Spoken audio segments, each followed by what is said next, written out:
चोरोची railway पुलाजवळील guard महामार्गावर कोसळला. Railway प्रशासनाचे दुर्लक्ष, मोठा अपघात होण्याची शक्यता.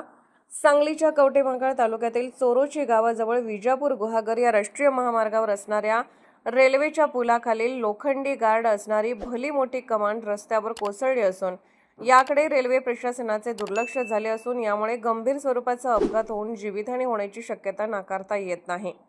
याबाबतची माहिती अशी की चोरोची गावाजवळून मिरज पंढरपूर रेल्वे लाईन गेली आहे.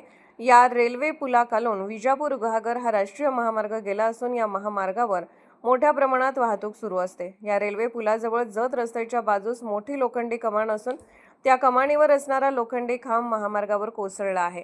तर रस्त्याच्या दुसऱ्या बाजूला जमिनीवर उभा केलेला लोखंडी खांब तळात गंजल्यामुळे तो रस्त्यावर कोसळला आहे.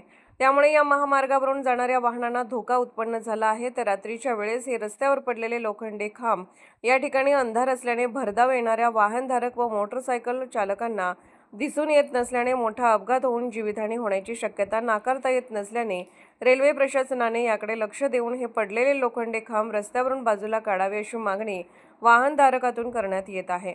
महाराष्ट्र वेद न्यूजसाठी मुख्य संपादक लक्ष्मण सनगर, कवठेमहांकाळ.